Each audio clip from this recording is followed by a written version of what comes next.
Voltamos, Brasil. Telefone liberado, 2578-6000. Este é o número. Quer esclarecer dúvidas? Cirurgias plásticas. Qual é a sua maior dúvida? Todas as redes sociais com Cosmar Amorim estão liberadas, então mande a pergunta agora. Estou recebendo o doutor Daniel Rufato, cirurgião plástico, e a gente vai tentar entender um pouquinho, né? Se você tem alguma pergunta, aproveita, porque, doutor, tudo bom? Tudo bem. Bem-vindo. Obrigado. Vamos lá, a gente vai abranger em todas as áreas, assim, um pouquinho, né? Pra gente, por exemplo, prótese.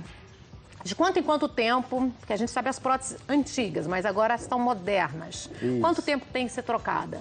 Então, como você falou, as próteses antigas, normalmente, a cada 10 anos a gente tinha que trocar. Porque ela normalmente poderia vir a romper espontaneamente. Então, hoje foi feito algumas mudanças nos fabricantes, então a gente vai acompanhar.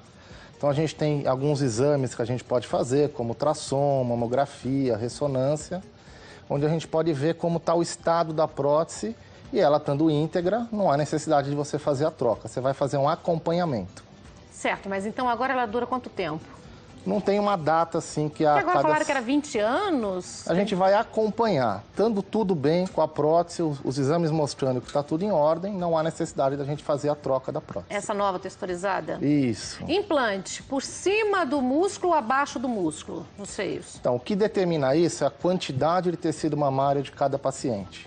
Tem uma regrinha que se o paciente tiver mais ou menos 2 centímetros de tecido mamário, essa prótese pode ser implantada embaixo da glândula. Se ela tiver menos do que esses 2 centímetros, ela deve ser implantada embaixo do músculo. Por quê? Para a gente não sentir todo o contorno da prótese. Se ela ficar num tecido mamário muito fininho, a gente acaba sentindo todo o contorno e fica uma coisa mais artificial. E depois de quanto tempo você fez essa prótese, deu erro? Você consegue perceber que a pele está fina, que está tendo algumas deformidades encostando. E sendo que essa prótese está acima do músculo. Você pode, numa próxima troca, colocar abaixo do músculo, que toda mulher gostaria de abaixo do músculo, para ficar natural. Então, esse ficar natural é mais a escolha do plano correto e o tamanho correto para cada paciente. Depois que se a prótese for implantada embaixo da glândula, num plano errado, após normalmente 6 meses, você já pode fazer a troca desse plano para corrigir as imperfeições que o paciente sente no dia a dia. Então, assim, se coloquei a prótese por cima do músculo, eu posso trocar, numa próxima troca, colocar ela abaixo do músculo? Pode ser feita essa troca. E se eu não tenho muita pele? Como você disse que tem que ter excesso de pele. Isso, uma quantidade mínima. É feito aquele corte antigo de T? Ou ainda se consegue fazer qualquer tamanho de prótese pela auréola? Você pode fazer pela areola, você pode fazer pelo sulco da mama, que seria aquele risquinho natural que o paciente tem, ou pode ser implantado via axilar. Então, são as 3 vias que a gente pode colocar. A gente vai fazer aquele T quando você tem que tirar o excesso de pele. Redução de pele. A redução ou a mastopexia, né? Então não existe uma troca de silicone, por exemplo, de prótese, você não precisa de fazer essa troca através com esse X. Não, pode ser na mesma incisão que foi feito anteriormente. Certo, então isso não quer dizer que tenha mais pele, menos pele não, né? Não, isso não. Certo. E lipoaspiração? A mulherada toda, né? Engraçado, tá todo mundo parado ali, ó. Todas as bonitas paradas só observando. Lipoaspiração, quais os cuidados? Quem pode fazer? Tem contraindicação? Não tem? Então, qualquer pessoa pode fazer uma lipoaspiração, desde que ela tenha uma indicação em relação a uma gordura localizada, não estando num sobrepeso em excesso e esteja em condições de saúde perfeitas para poder realizar um procedimento. Quanto em quanto tempo pode fazer uma lipo? Essas lipos de hoje estão mais modernas, a cana está mais fininha? Deixa menos aquelas marquinhas que deixavam antigamente? Como que está hoje, doutor? Não, as marquinhas, os furinhos são o mesmo. Então, Não, tô falando na pele, fica aquele tecido de pouso, parece que ficava feio antigamente. Antigamente era um pouco mais agressivo. Hoje a gente tem alguns aparelhos que ajudam, que são os vibrolipoaspiradores, então ele traumatiza menos, a gente consegue ter uma precisão melhor e, consequentemente, um resultado mais bonito. Então a gente consegue modelar melhor do que antigamente, quando era feito totalmente manual. E agora você fez um ano passado, você fazendo uma nova lipo, você consegue deixar esse corpo perfeito?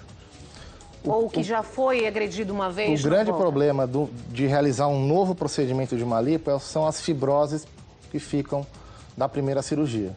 Então, normalmente, você não consegue tirar todas essas fibroses.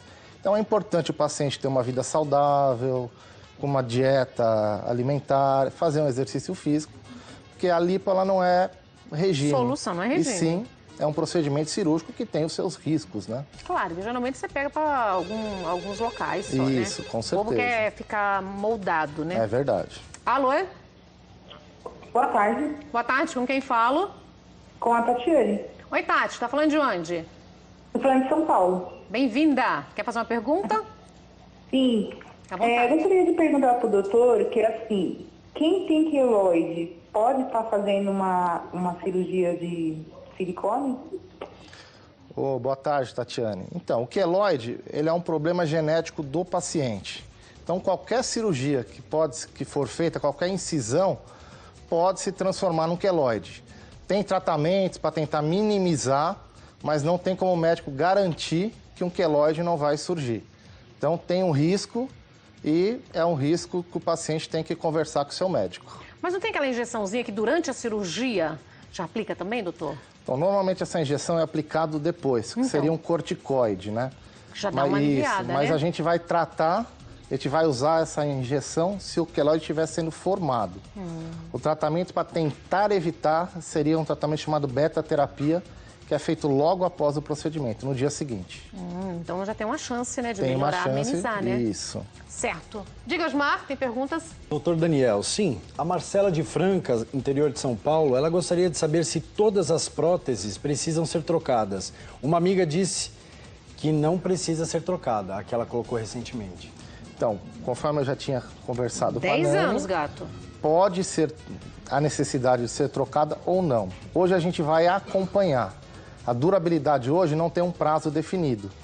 E sim, a gente tem vamos fazer alguns exames para a gente poder acompanhar. Estando tudo bem essa prótese, não há necessidade de trocar. Então é verdade, a amiga dela Pode. tem uma A prótese nova. que não precisa. As Antigamente novas. tinha que trocar de 10 em 10 anos. Isso. A Então nova fica a dica, cirurgia é uma prótese agora texturizada. Isso, ela tem várias camadinhas de proteção abaixo da textura para evitar que ela rompa espontaneamente.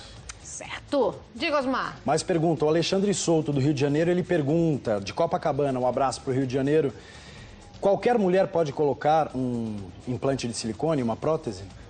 Qualquer mulher, desde que tenha as indicações, qualquer mulher pode Tem colocar. alguma doença, doutor, que impede? A diabetes, por exemplo, pode dar alguma complicação? Qual a recomendação? Algumas doenças autoimunes pode dar alguma alteração, pode até dar um índice maior de rejeição, mas a diabetes, hipertensão, são doenças que não vão impedir de realizar a cirurgia. Tudo acompanhado com um bom médico, né? Prótese de bumbum, doutor, vamos lá. Todo mundo hoje, a mulherada, quer ter aquele bumbum perfeito de paniquete. Prótese se recomenda mais como cirurgião hoje fazer a prótese, porque nos Estados Unidos tem um método que eu sei, que é esses preenchimentos que coloca hoje, que estão fazendo essas injeções, aumentando o bumbum com esses medicamentos aí que eu não sei o nome. Pode-se fazer ou não a prótese ainda é a melhor solução? Então, são tratamentos diferentes. Mas funciona esse tratamento novo que eles estão falando? Não, funciona. Normalmente são preenchedores que vão ser colocados. Normalmente você tem os preenchedores temporários e os permanentes. Então você pode modelar o bumbum através de preenchedores. Qual o nome? Você tem vários, você tem o PMMA, que é o metacril, você tem o ácido polilático. Então você tem vários produtos, ácido hialurônico, que vão ajudar a modelar o bumbum. Mas com certeza a prótese seria um tratamento mais seguro, porque se você tiver qualquer complicação, você pode retirar essa prótese. Normalmente os preenchedores, principalmente os permanentes, você não tem como retirar sem causar sequelas no paciente. Os cuidados que tem que tomar, né? Alô, é? Oi, Com quem falo? com a Cleusa. Oi, Cleuzinha, tá falando de onde? Eu tô falando de São Paulo mesmo. Bem-vinda, amada. Quer fazer uma Obrigada. pergunta? Oi, Quer fazer uma pergunta? quero. À vontade. Tem 2 anos que eu realizei uma cirurgia da mama, para tirar a mama, né? Quer dizer, para diminuir. Então, e ficou um musculote do lado e minha mama agora tá flácida, tá muito caída. E eu gostaria de saber dele o que eu posso fazer. Bom, Cleusa, o que acontece? Em alguns casos, você pode me informar se você teve alguma variação de peso, você perdeu peso? Oi, já caiu. Já cai. Então, muitas... Oi, Cleusa. Você perdeu Oi. peso? Você ganhou peso nesse período ou não? Não, o meu peso já tá o mesmo que quando eu fiz a cirurgia. Ok. Só a mama que caiu. Não, às vezes pode acontecer. Como é uma manipulação do tecido mamário, às vezes o tecido mamário pode ter uma atrofia e você pode gerar novamente uma flacidez, uma queda dessa mama. Então, o que pode ser feito é realizar uma nova retirada de pele e você vai modelar novamente essa mama. Então, tem como corrigir e deixar sua mama bonita novamente. Doutor Daniel, hidrolipo ainda está num boom? Se usa fazer muito hoje, não se faz? É com anestesia local? Se tem o mesmo resultado ou não? Então, a hidrolipo nada mais é do que uma pequena lipo. Então, são lipos que você vai fazer regionais, normalmente você faz da região inferior do abdômen, nos culotes, nos flancos. Tem feito, a gente tem feito, mas normalmente você vai fazer num ambiente hospitalar, por quê? Pela segurança. Porque se você for fazer numa clínica, se você tiver qualquer intercorrência, se torna uma coisa complicada. Maravilhoso, adorei você. Você pode deixar algum site ou não pode? Posso. Porque nada pode, médico não pode nada, né? Bom, o site é www.danielrufato.com.br. Lá tem várias orientações, vídeos, para quem quiser ver. Entender um pouquinho, Com certeza. Obrigada, doutor Daniel. Obrigado Vou te ter aqui. você. Volte sempre, viu? Com certeza. Fica à vontade. Vou ver como é que Obrigado. tá aquele bolo ali que eu participei do creme.